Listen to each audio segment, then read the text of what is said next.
هذا البرياني أقل من نص ساعة جاهز عندك. خليت زيت زيتون، حمست وياه بصل، وبعدين حطيت الفلفل للنكهة.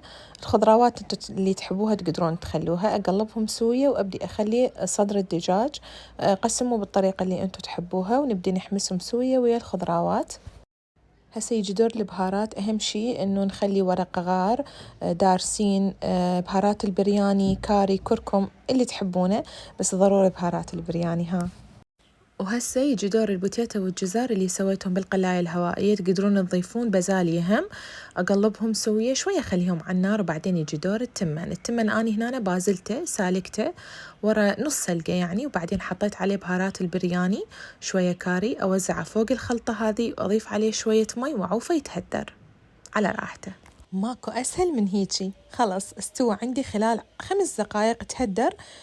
تشوفون شلون حبايته كاملة للتمن تخبل، لأنه استخدمت طريقة البزل، وصار عندي جاهز يخبل طيب وصحي كلش. انتبهتوا أنه زيتنا كان كلش قليل. بالعافية عليكم، جربوه وقولوا لي رأيكم.